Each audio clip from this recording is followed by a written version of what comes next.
She signed one word: misunderstood, and the most powerful man in the room forgot how to speak. Welcome to Tales by Orion. Let us uncover what really happened.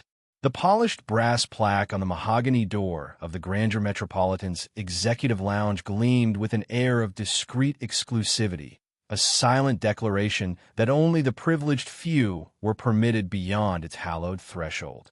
Inside, the air was thick with the scent of expensive cigar smoke, aged leather, and whispered power. It was a world of hushed conversations, clinking crystal, and the subtle, almost imperceptible movements of staff trained to anticipate every whim, to blend into the opulent background like expensive wallpaper. Among these unseen servants moved Clara Vance, a hotel maid whose quiet efficiency was as much a part of the executive lounge's ambience as the vintage port and the hushed jazz music. Clara was in her mid-20s, her face a delicate oval, framed by dark hair usually pulled back in a severe bun. Her uniform, a crisp gray dress and dark trousers, was meticulously clean, her movements economical, her presence unobtrusive. To the wealthy patrons who frequented the lounge, she was simply the maid, a ghost in the periphery, her existence acknowledged only when a spilled drink needed attending to, or a lingering scent of cigar smoke required discreet eradication. They rarely, if ever, saw the keen intelligence in her quiet, observant dark eyes, or the subtle weariness that went bone-deep from years of physically demanding work, stretching muscles already frayed by her youth. They certainly didn't know that Clara Vance, the unassuming hotel maid, lived in a world often silent to others, a world where gestures, expressions, and the subtle shifts of bodies carried as much, if not more, meaning than spoken words. Her most profound connection was with her younger sister, Lily, who had been born profoundly deaf. Clara had grown up communicating through the graceful, intricate dance of sign language, a silent poetry woven with her hands and body. It was a language that taught her to observe, to anticipate, to read emotions in the flicker of an eye, the tension in a jaw, the subtle tremor of a hand. This skill, honed by necessity and love, had become a part of her very being, a hidden lens through which she viewed the world. But in this world, the world of the Grandeur Metropolitan, those pursuits were irrelevant. Here, her value was measured in the gleam of the marble floors, the dust-free surfaces of antique furniture, the pristine appearance of the executive lounge's countless, often abused, amenities. She accepted her role with a quiet stoicism, a dignity that was born of necessity. Her family, struggling in a small, cramped apartment on the city's less glamorous periphery, depended on her meager earnings. Every floor she mopped, every toilet she scrubbed, every spill she meticulously cleaned, was a small, silent act of love, of duty, a contribution to a future she might never see, but for which she was fiercely, unwaveringly committed. She had once dreamed of a different life, of becoming a dancer, of expressing herself through the silent, eloquent language of movement. But life, with its cruel, indifferent twists, had derailed those dreams. A family tragedy, a mountain of medical debt for Lily's specialized care, and the sudden, crushing weight of responsibility had forced her to trade her dance shoes for a cleaning cart, her expressive movements for the practical realities of survival. She rarely spoke of her past, not even to her few colleagues. It was a locked room within her, filled with ghosts and what-ifs, a place too painful to revisit. So, she moved through the glittering world of the Grandeur Metropolitan, a silent poet, charting the orbits of the privileged, her own star long since fallen, or so it seemed. She cleaned their messes, absorbed their casual cruelties and careless condescensions with a quiet resilience, her true self hidden beneath layers of practiced invisibility, a secret held close, like a precious, fragile fragment of starlight. Her days were a blur of aching muscles and the rhythmic hum of the floor polisher, her nights a quiet vigil of worn textbooks and whispered conversations with Lily, their hands weaving stories in the air, a silent ballet of survival and enduring hope. This particular evening, The air in the lounge felt heavier than usual, charged with a subtle tension that even the classical music couldn't quite smooth over. A powerful, unyielding presence had entered the room, shifting its delicate equilibrium, and Clara, with her heightened senses, felt it acutely. It was about to be a long night. Tonight, the executive lounge was particularly vibrant, filled with the loud, boisterous chatter of a delegation of powerful, unyielding German industrialists. They were celebrating a successful acquisition, their voices thick with the unmistakable accent of the Ruhr Valley, their laughter echoing a little too loudly in the otherwise hushed ambience. Among them, commanding attention with his imposing presence, was Julian Thorne, the CEO of Thorne Industries, a global titan renowned for his aggressive business strategies and his equally aggressive pursuit of perfection. Thorne was a man who exuded power, wealth, and an icy, unyielding intelligence. His eyes, the color of polished steel, missed nothing, conceded less. He was in his late 50s, his silver hair impeccably styled, his bespoke suit a testament to understated, unassailable authority. He was known for his sharp intellect, his even sharper tongue, and his utter intolerance for incompetence or inefficiency in any form. He was, in short, a terrifyingly influential and notoriously difficult patron. Clara had been assigned to the executive lounge for her evening shift, a fact that had sent a ripple of sympathetic dread through her fellow housekeeping staff. Serving the executive lounge, especially when it was occupied by a high-profile guest like Julian Thorne, was a trial by fire, a high-wire act where the slightest misstep could result in a withering glare, a cutting remark, or, in extreme cases, a quiet word to the hotel manager that could spell the end of a career. Clara, however, approached the task with her usual calm, professional composure. She had served difficult men before. She knew the dance. Anticipate their needs, remain unobtrusive, speak only when spoken to, and never, ever, show fear. Thorne was seated with 3 of his top German executives, their conversation flowing easily, rapidly, in their native tongue. It was clearly high-stakes business, punctuated by the occasional sharp gesture from Thorne, the almost imperceptible tightening of his jaw when a point was being made or contested. Clara moved around their table with her customary quiet efficiency, discreetly clearing empty glasses, wiping down a wine spill on the polished mahogany, her presence a silent, almost invisible service. She was aware of Thorne's occasional, fleeting glances in her direction, glances that were not an assessment of her cleaning, but rather a hawk's casual observation of its surroundings, ensuring no unexpected elements disturbed its domain. The evening progressed. Thorne and his associates were consuming vast quantities of expensive champagne, their celebrations growing increasingly boisterous. Clara managed to navigate the intricate ballet of cleaning around the powerful men without incident, her movements fluid, her timing impeccable. She even, on one occasion, anticipated Thorne's need for a fresh, damp cloth to wipe his hands before he had even consciously registered it himself, a small act of preemptive service that earned her a brief, almost surprised, flicker of acknowledgement in his icy eyes. Then it happened. The conversation at Thorne's table grew particularly heated. One of the German executives, a portly man with a florid face, began to gesticulate wildly, his voice rising in volume, clearly agitated. Thorne, his own face a mask of icy control, responded with a sharp, cutting remark in flawless German, his tone designed to assert dominance. The argument continued, a rapid-fire exchange of furious German, punctuated by frustrated sighs and impatient gestures. Clara, meticulously polishing a nearby brass railing, heard the rising tension, felt the ripple of discomfort spreading through the adjacent tables. She saw Thorne's jaw clench, his eyes narrowing in frustration, his hand, which had been resting on the table, briefly clenching into a tight fist, then opening, as if to release a pent-up energy before returning to a subtle, almost imperceptible, repeated movement. It was a faint, almost unconscious flexing and unflexing of his fingers, a silent, eloquent sign of his mounting irritation, his exasperation of being unable to fully convey the nuance of his argument. Clara, her own senses heightened by her years of silent communication, recognized the gesture. It wasn't a standard sign, not one from any official lexicon, but a universal human expression of frustrated incomprehension, of being truly, utterly misunderstood.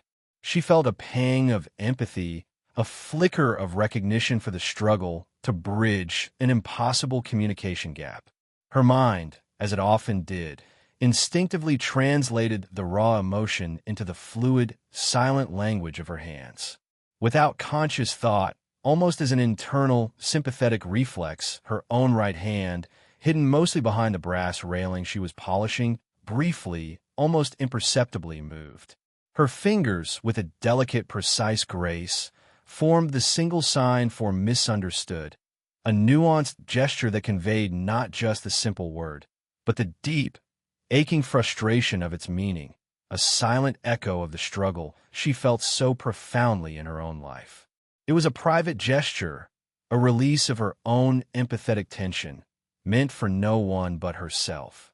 But in the sudden, brief lull in the German executive's heated exchange, Julian Thorne, his gaze sweeping the room in a desperate search for clarity, for control, for anything that might alleviate his mounting frustration, happened to glance in her direction. His eyes, sharp and predatory, caught the fleeting movement of her hand, the elegant, silent dance of her fingers. His breath hitched. He paused, mid-sentence, his gaze fixed on her. He had seen the sign, the beautiful, impossible, silent gesture. He didn't understand it, not literally, but he understood the sheer, disarming incongruity of it. The cleaner, the maid, speaking in a language so profound, so unexpected, so utterly out of place in this glittering, superficial world.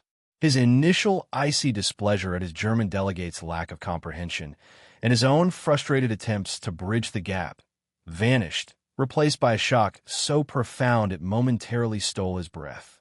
He stared at Clara, his face a mask of disbelief. This was not a breach of protocol. This was an anomaly, a puzzle, an utterly captivating and potentially game-changing revelation. The invisible maid, it seemed, had just made herself profoundly, unforgettably seen. The silence that followed Julian Thorne's shocked realization was absolute, broken only by the faint, almost imperceptible hum of the executive lounge's ventilation system. The German delegates, still reeling from the sudden halt in their heated exchange, looked from Thorne's frozen, unreadable face to the silent, petrified figure of Clara, their expressions a mixture of confusion and bewilderment. Clara, her hand now instinctively stilled against the brass railing, her heart pounding a frantic rhythm against her ribs, felt a flush of mortification flood her cheeks. She wanted the earth to open up and swallow her whole. She had been caught. Her private, unconscious gesture, born of empathy and an ingrained understanding of silent communication, had been witnessed by the very man who embodied the impersonal, unforgiving nature of this glittering world. He would be furious. She would be fired. Her grandmother's future, Lily's fragile hope, all of it would crumble. Julian Thorne, however, did not erupt. He did not dismiss her with a contemptuous wave of his hand. Instead, he slowly, deliberately, placed his champagne flute back on the table.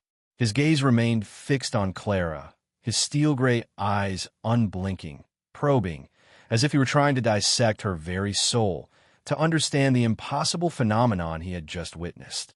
He had seen the fleeting sign, the graceful movement of her fingers. He didn't understand the literal meaning, but he understood the elegance, the precision, the sheer, disarming incongruity of it.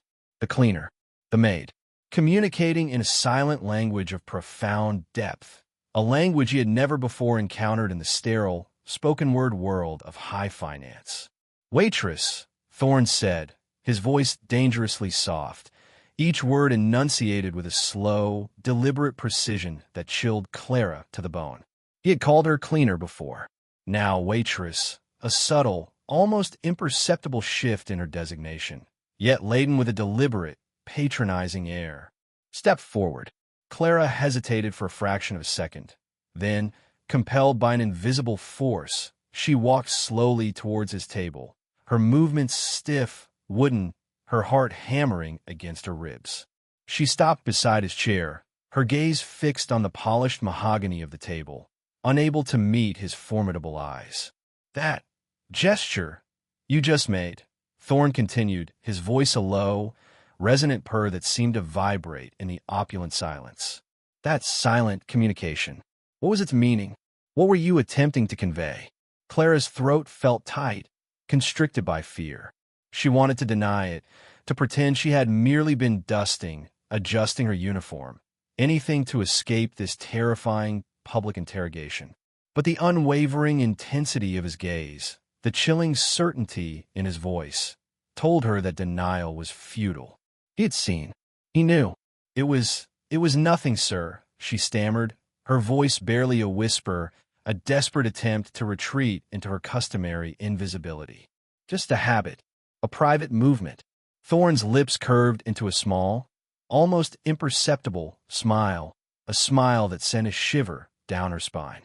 "Nothing," he mused, his voice laced with a subtle, disarming sarcasm. "I assure you, mademoiselle, what I witnessed was far from nothing.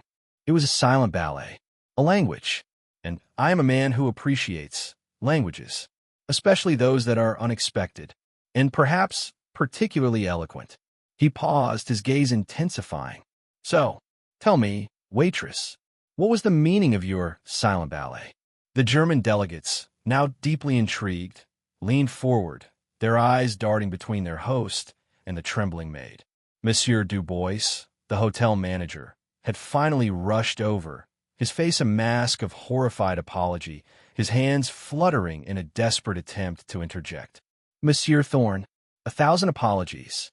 This is an outrageous breach of conduct. Mademoiselle Vance, she will be disciplined immediately, severely. Her services are no longer required." His voice was a panicked squeak. Thorne, however, simply raised a hand, a subtle, dismissive gesture that silenced Dubois more effectively than any shouted command. Dubois froze, his mouth agape. Thorne's gaze returned to Clara, his eyes gleaming with a predatory, yet undeniably intrigued, light. "I believe I asked a question, mademoiselle," he said, his voice dangerously soft. "And I await your answer." Clearly, and without further prevarication, Clara took a deep, shuddering breath. She looked at Thorne, truly looked at him, and saw not just the cold, ruthless CEO, but a man who was, in that moment, genuinely curious, genuinely compelled by something he did not understand. And in that recognition, a strange, almost reckless, courage began to stir within her. She would not deny her language. She would not deny her sister. She would not deny herself.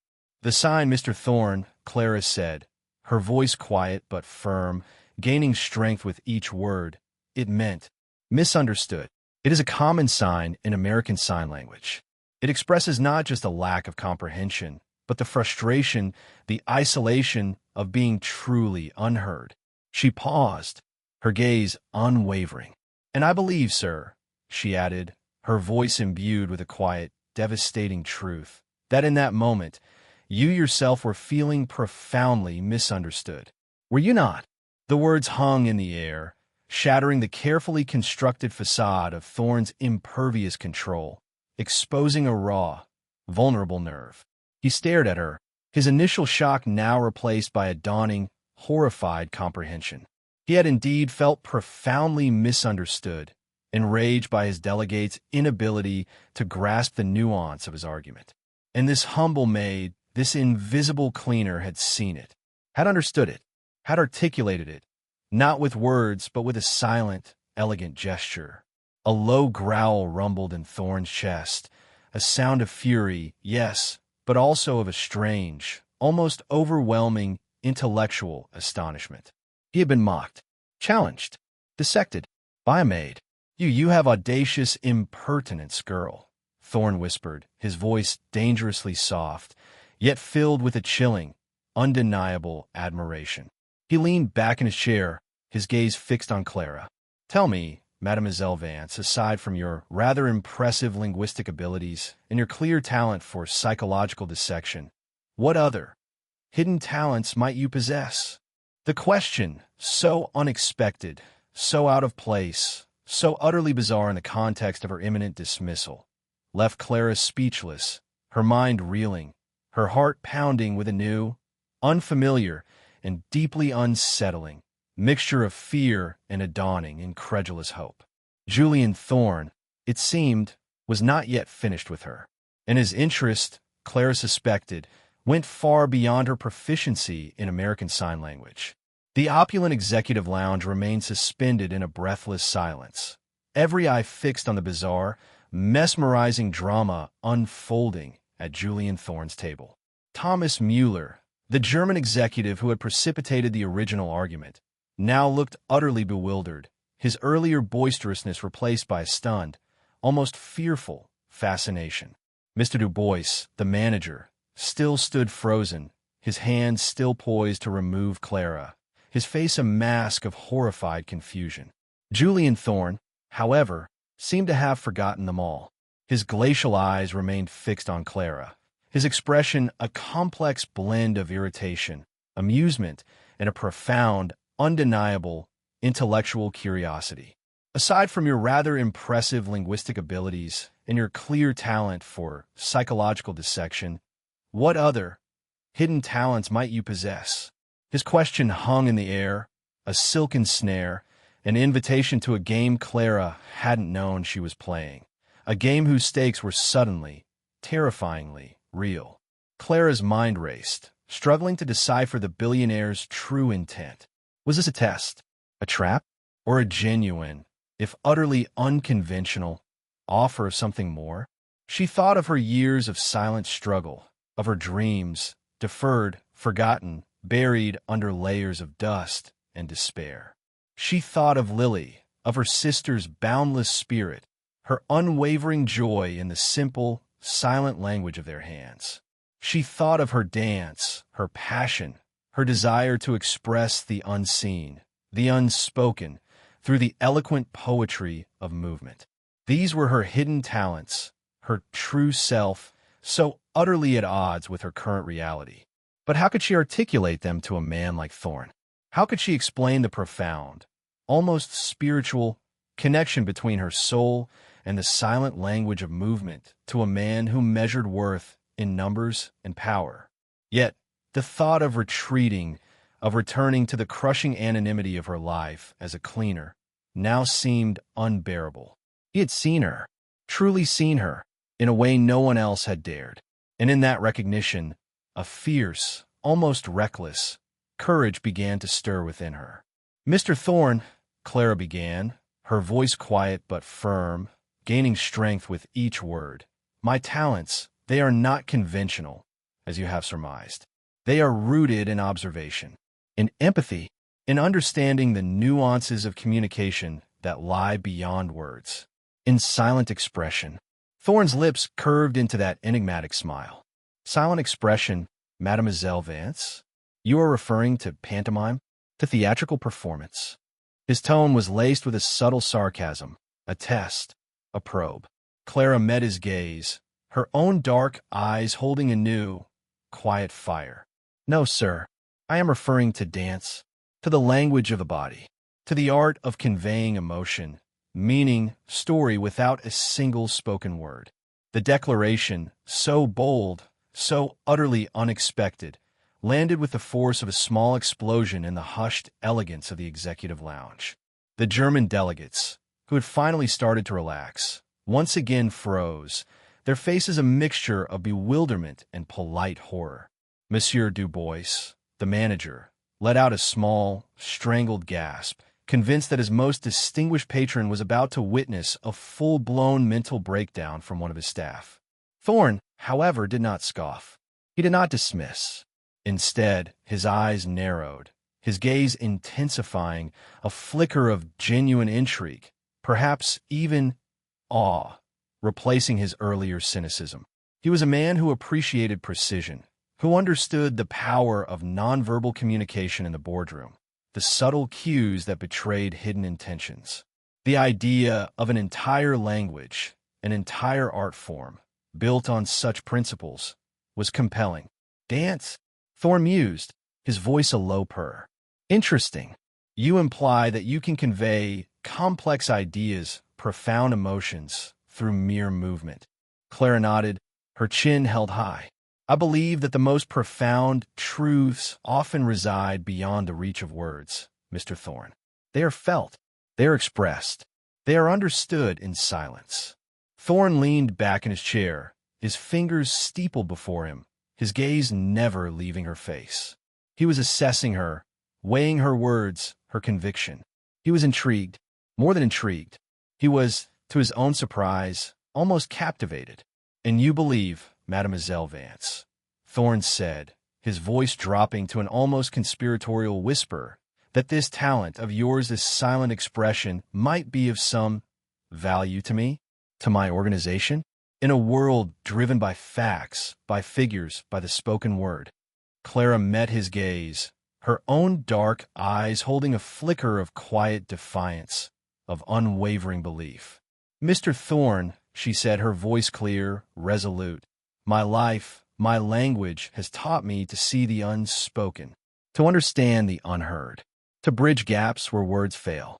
In a world and in an organization that often relies solely on spoken language, on logical constructs, on explicit communication, the ability to understand the unspoken, the unseen, the felt, that is a rare commodity, and perhaps a highly valuable one.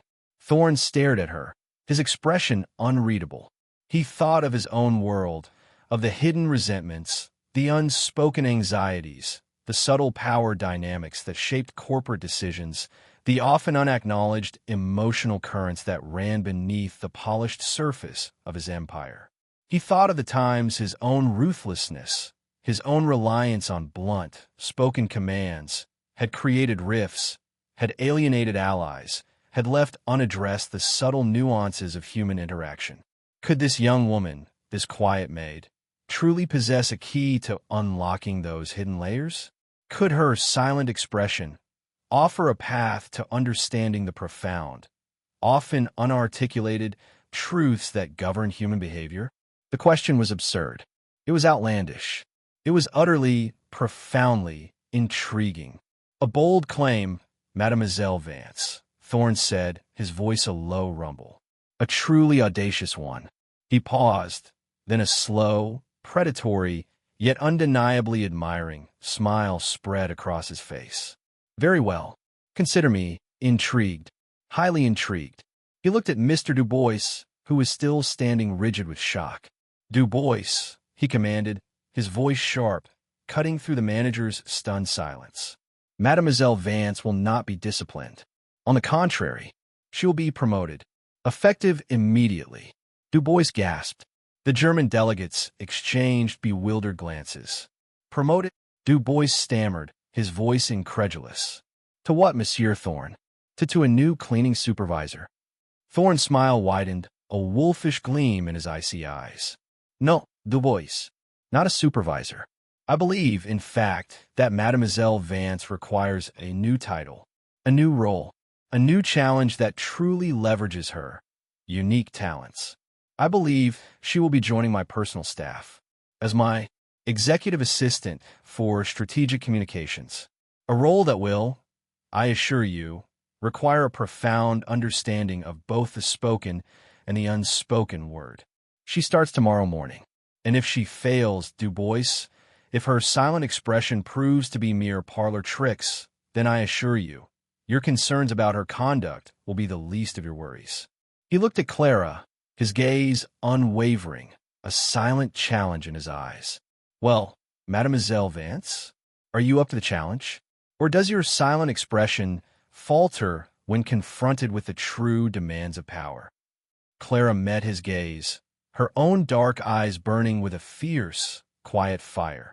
She was terrified, but she was also exhilarated.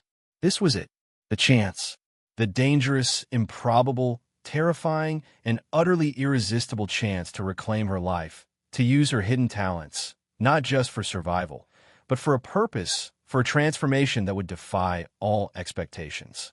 "I accept your challenge, Mr. Thorne," she said, her voice quiet but firm, a tremor of defiance running through it. "And I assure you, sir, my silent expression has only just begun." The game was afoot, and Anya Petrova, the shy maid, was about to step onto a global stage, her hands poised to speak a new language of power, of influence, of profound, unspoken, and utterly captivating truths. The grandeur metropolitan buzzed with a heady mix of disbelief, resentment, and a dawning, almost fearful, excitement. The news of Clara Vance, the quiet maid, being summarily promoted to Julian Thorne's personal executive assistant for strategic communications, had spread like wildfire, igniting a furious undercurrent of gossip among the staff. Most were astonished, some openly scornful. The cleaner? A maid? They whispered in hushed tones, their disbelief fueled by years of rigid hierarchy and unspoken class divisions. Thorne must be mad, or she knows something. She must have something on him. Others, particularly the junior staff, the ones who had often felt overlooked and dismissed, watched Clara with a mixture of awe and bewildered hope. She was one of them, yet she had somehow, miraculously, broken free, transcended her designated role. Her rise was a testament to the impossible, a whisper of a different kind of future. The next morning, security, in the form of two grim-faced, impeccably suited individuals, arrived at Clara's cramped, sparsely furnished room in the staff quarters. Clara was already waiting, her small duffel bag packed, her mind a whirlwind of anxiety and a fierce, almost reckless, determination. The security guards, their expressions unreadable, escorted her through the labyrinthine back corridors of the hotel, past the startled faces of her former colleagues. Housekeepers pushing their carts, laundry staff hauling enormous bags, kitchen assistants rushing past with trays of food. She met the curious, sometimes resentful, sometimes awestruck, stares with a quiet dignity, her chin held high, her spine straight. This was not a walk of shame. It was a walk into the unknown, a walk towards a future she could barely comprehend. They took the service elevator, bypassing the opulent lobby, the glittering executive lounge. The elevator ascended rapidly, smoothly, carrying her higher and higher, until it reached the uppermost floor, the executive suite, a realm she had only ever seen from afar, a world of power and privilege she had only ever served from the shadows. The doors opened directly into Julian Thorne's sprawling, minimalist outer office, a vast, hushed space of polished chrome and dark, imported wood, presided over by Ms. Albright, Thorne's formidable principal executive assistant. Ms. Albright, a woman whose coolness and efficiency were legendary, regarded Clara with a piercing, assessing gaze, her expression unreadable. "Mademoiselle Vance," Ms. Albright said, her voice crisp, devoid of inflection. "Mr. Thorne is expecting you. He has a rather comprehensive agenda for your first day." Clara simply nodded, her throat tight. She felt a familiar tremor of fear, a nervous flutter in her stomach. This was it, the true test. The game had begun. Ms. Albright led her through another set of imposing double doors and into Julian Thorne's vast, cloud-borne office.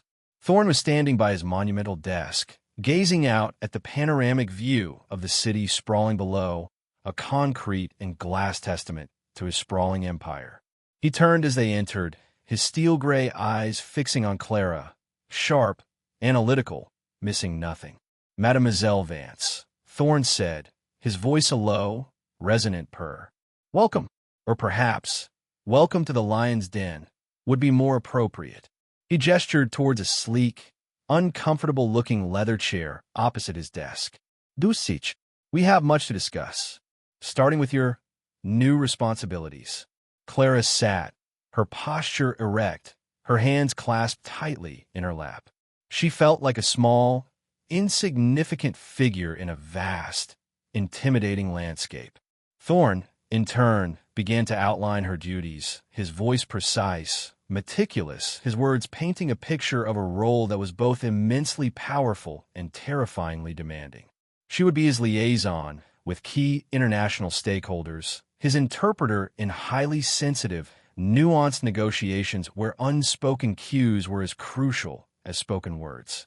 She would analyze complex communication strategies, identify subtle patterns of influence, and advise him on how to bridge cultural and interpersonal divides that baffled his seasoned executives. It was a role that required not just linguistic fluency, but a profound understanding of human behavior, of the subtle interplay of power and emotion, of the unspoken currents that shaped global decisions. And this, Thorne said, his voice dropping to a confidential murmur, will be your first task. A particularly delicate situation. A powerful, reclusive German industrialist, Herr Schneider, is proving resistant to our overtures for a critical merger.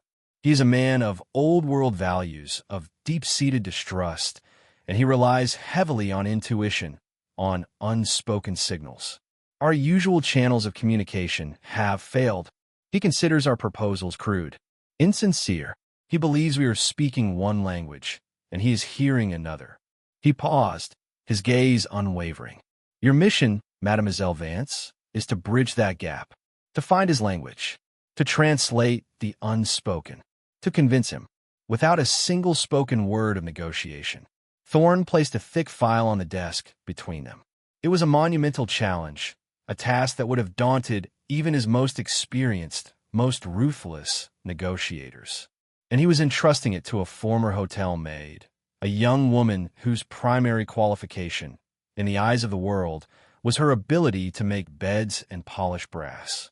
Clara stared at the file, then at Thorne, a complex mixture of fear, exhilaration, and a dawning sense of purpose stirring within her. This was more than just a job. It was an opportunity, a chance to use her unique gifts, her silent language, to make a profound, tangible difference. The stakes were immense, the pressure suffocating. But as she met Julian Thorne's unwavering gaze, a quiet determination solidified within her. She was no longer just a maid. She was the executive assistant for strategic communications, and she was about to speak a language no one else understood, a language that would, she hoped, transform not just a merger, but perhaps the very soul of Sterling Valerius. The journey to the top had just begun, and Clara Vance, the shy maid, was ready to climb. The task of bridging the communication gap with a Schneider, the elusive German industrialist, loomed before Clara like an impenetrable, fog-shrouded mountain. Julian Thorne had given her the file, filled with reams of detailed intelligence on Schneider's business dealings, his personal history, his known eccentricities. He was indeed a man of meticulous habits, of deep-seated distrust, a connoisseur of subtle signals and unspoken cues, a man who, despite his vast wealth, preferred the quiet solitude of his ancestral estate in the Black Forest to the glittering world of international finance. He had, according to Thorne's analysts, consistently dismissed all overtures for a merger with Sterling Valerius, finding their proposals crude, insincere, and lacking in resonance. He found their aggressively data-driven approach an affront to his deeply intuitive, old-world sensibilities. Clara understood. She understood the language of unspoken distrust, of subtle offense, of misaligned values. It was a language she had spent her life learning, in the silent, nuanced communication with her sister, in her quiet observations of human behavior, in her own personal experience of being overlooked, dismissed, misunderstood. She spent days immersed in the file, not just analyzing the overt details, but searching for the hidden patterns, the subtle clues, the unspoken truths that lay beneath the surface. She studied photographs of his estate, poring over the details of its architecture, its art collection, its meticulously cultivated gardens. She learned of his passion for classical music, for traditional German folk art, for the ancient, almost spiritual connection between man and nature. She realized that her Schneider was not a man to be swayed by numbers or presented with aggressive, pre-packaged deals. He was a man to be courted, to be understood, to be communicated with on a level far deeper than mere words. He needed to be felt. She presented her strategy to Thorne, not in a traditional PowerPoint presentation, but in a quiet, almost meditative explanation. She spoke of empathy, of resonance, of the power of unspoken understanding. She proposed sending her Schneider not a new, revised merger proposal, but a carefully curated series of subtle, nonverbal communications, a bespoke selection of rare, first-edition classical German music scores, delivered by discreet courier, a small, exquisitely carved wooden figurine, crafted by a renowned master artisan from the Black Forest, a piece that spoke of tradition, of patience, of enduring craftsmanship, and finally a meticulously crafted, handwritten letter, not from Thorne, but from herself, Clara Vance, a letter written in perfectly fluent, classically formal German, expressing not a business proposition, but a profound, almost poetic appreciation for his unique approach to life, for the artistry of his values, for the wisdom of his quiet existence. Thorne listened, his expression unreadable, as Clara laid out her unorthodox plan. His usual skepticism warred with a dawning, unwilling fascination. It was absurd. It was utterly, profoundly unbusinesslike. It defied every principle of aggressive corporate acquisition. Yet, there was a compelling logic to it, a subtle brilliance that resonated with the deeper currents of human behavior. He looked at Clara, at her quiet conviction, at the fierce intelligence shining in her dark eyes, and made a decision that would have been unthinkable to the Julian Thorne of a few months prior. "Very well, Mademoiselle Vance," he said, his voice a low rumble. "You have carte blanche. Implement your unconventional strategy. But understand this," he added, his voice hardening. "If this fails, if her Schneider remains resistant, the consequences for you, and for my entire team, will be severe." Clara met his gaze, her chin held high. "I understand the risks, Mr. Thorne, and I assure you, sir, I do not intend to fail." The first steps in her unorthodox strategy were set in motion. The music scores, the wooden figurine, the letter were meticulously prepared and discreetly delivered to her Schneider's remote estate. Then Clara, Thorne, and their key executives waited, a tension thick enough to cut with a knife hanging in the air of Thorne's opulent office. Days stretched into a week. No response. Thorne's impatience, always simmering beneath the surface, began to fray. His executives, who had openly scoffed at Clara's sentimental nonsense, muttered about lost time, about missed opportunities. Clara, however, remained outwardly calm, her quiet composure a silent anchor in the rising tide of anxiety. She knew that patience was key, that true communication, especially of the unspoken kind, required time, required trust, required a profound respect for the recipient's pace, their sensibilities. Then, on the 8th day, a single elegantly embossed card, delivered by a discreet courier, arrived at Thorne's office. It was addressed not to Julian Thorne, but to Mademoiselle Clara Vance. Thorne snatched it from his assistant's hand, his eyes narrowed, a flicker of something almost predatory in their icy depths. Clara took the card, her hand surprisingly steady. She opened it.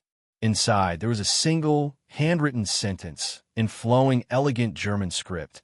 "I have received your gifts, mademoiselle, and I believe, for the first time, that we might truly speak the same language. I would be honored to invite you, and only you, to my estate for a conversation, at your earliest convenience." It was signed, simply S. Schneider.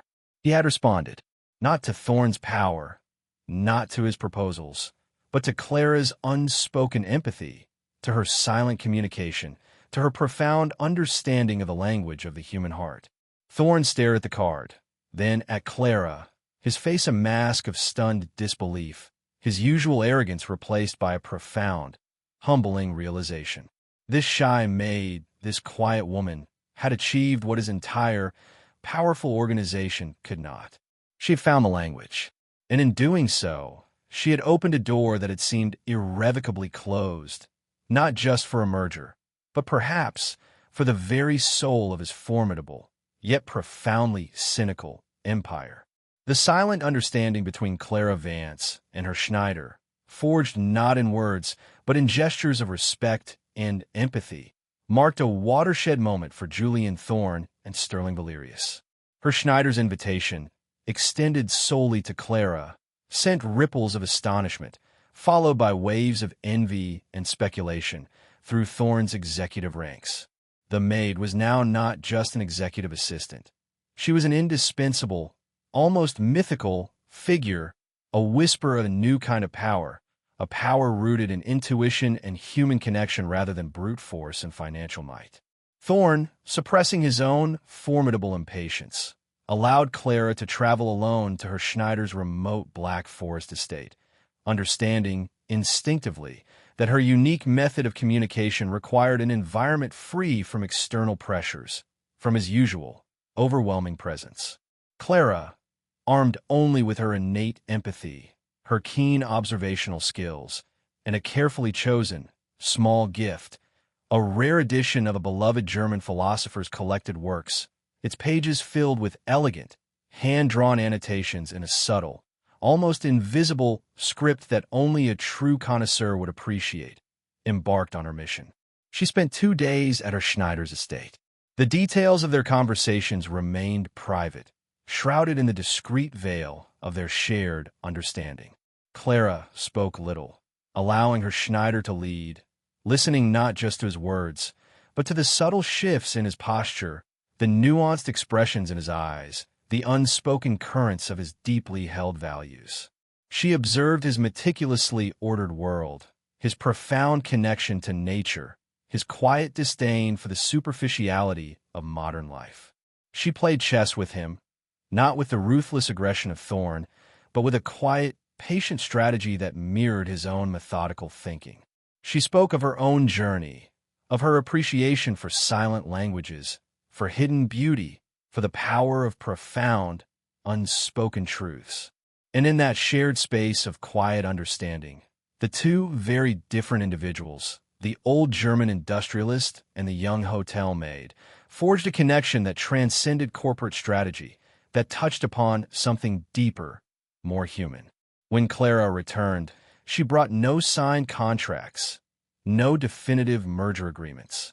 She brought only a single, exquisitely crafted wooden bird, a gift from a Schneider, and a quiet, confident smile. Thorne met her in his office, his usual impatience replaced by a tense, almost palpable anticipation. "Well, Mademoiselle Vance?" he demanded, his voice low, tight. "What news? Did you convince him?" Clara placed the wooden bird on his desk, its delicate craftsmanship a stark contrast to the cold, polished chrome.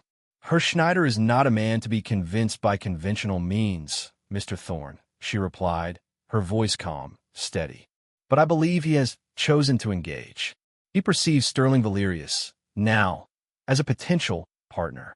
A partner who, he believes, might finally understand his language and respect his values." She then relayed the essence of her conversations, not in terms of financial gains or strategic advantages, but in terms of shared understanding, of mutual respect, of a dawning, almost spiritual resonance. She spoke of Herr Schneider's deep desire for legacy, not just profit, for a partnership that honored craftsmanship, integrity, and a profound respect for the unseen, underlying principles that govern both nature and human enterprise. Thorne listened, his initial impatience slowly dissipating, replaced by a dawning, almost overwhelming sense of wonder. He heard not just a report, but a profound, intuitive translation of his soul, a language he had never truly understood.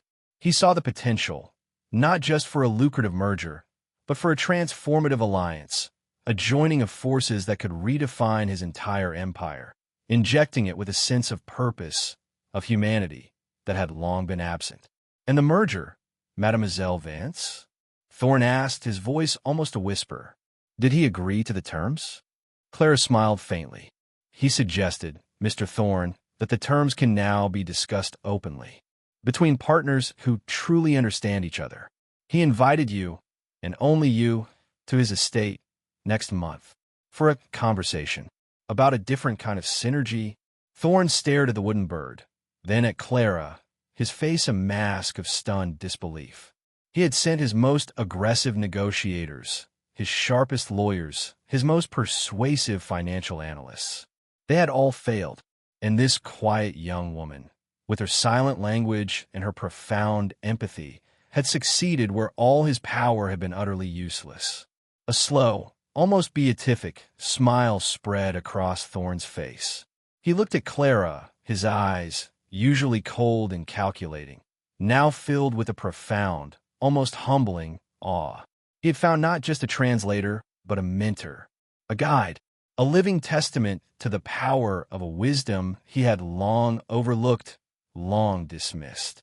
"Remarkable, Mademoiselle Vance," Thorne murmured, his voice thick with emotion. "Truly remarkable. You are a genius."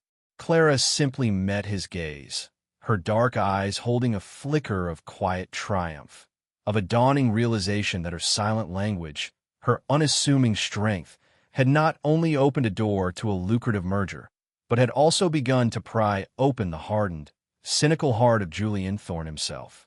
The grandeur metropolitan, the entire Sterling Valerius Empire, was about to undergo a profound, unexpected, and utterly transformative change, all thanks to a shy maid who knew how to speak the language of the unspoken.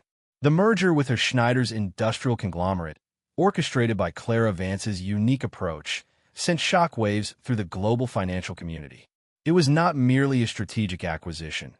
It was a philosophical integration, a joining of forces between Thorne's relentless pursuit of innovation and Schneider's deeply rooted commitment to craftsmanship, integrity, and a profound respect for the unseen currents that governed enterprise. The business world watched in astonishment as Julian Thorne, the ruthless Arctic fox, publicly spoke of synergy born of shared values, of partnerships built on resonance, of the wisdom of the unspoken. His language, once cold and purely transactional, was subtly, yet undeniably, imbued with a new, almost poetic nuance. This profound shift in Thorne's approach was directly, irrevocably, attributed to Clara. She had become his eminence grise, his unofficial conscience, his most trusted advisor.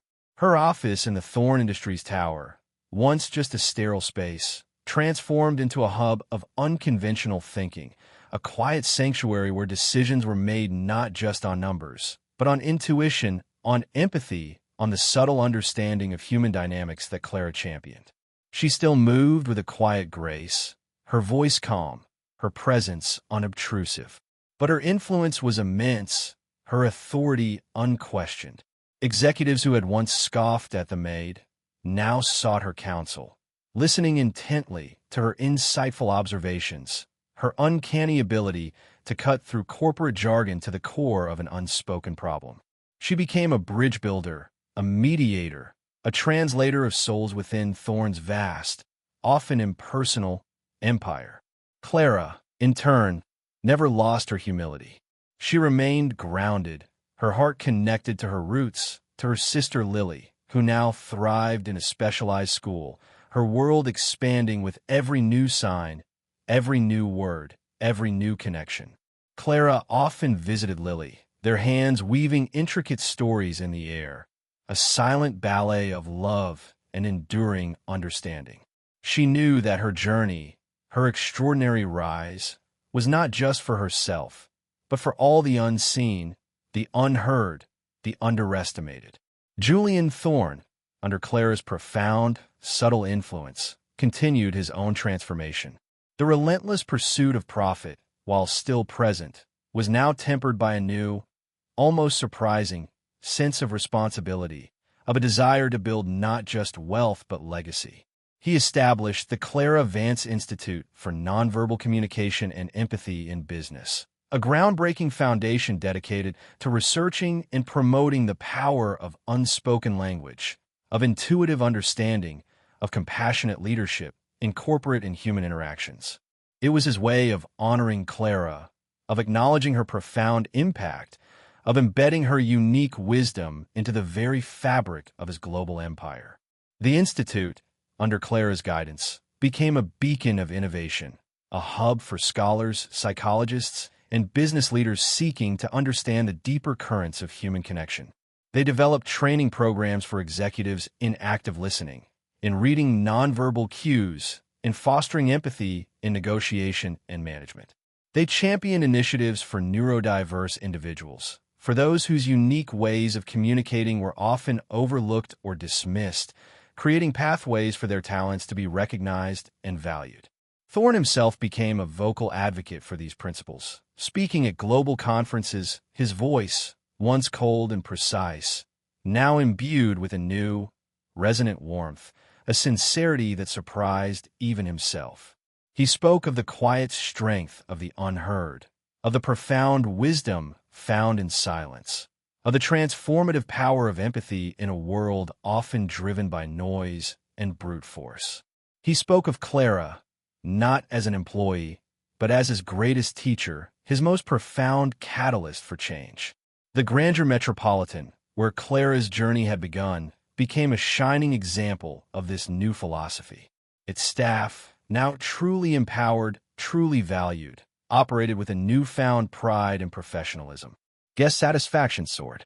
The hotel, once merely luxurious, became renowned for its warmth, its humanity, its ability to make every guest, every employee, feel seen, heard, and understood.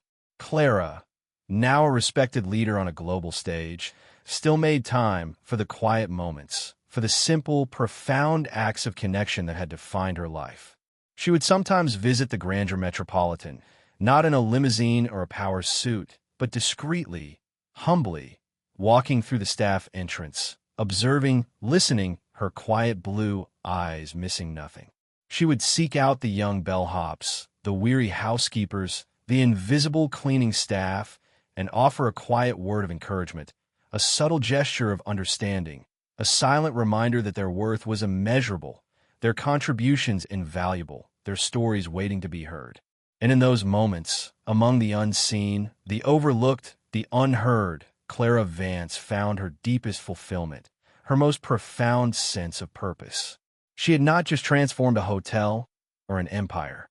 She had, with her quiet strength, her silent language, and her unwavering belief in the power of empathy, transformed lives.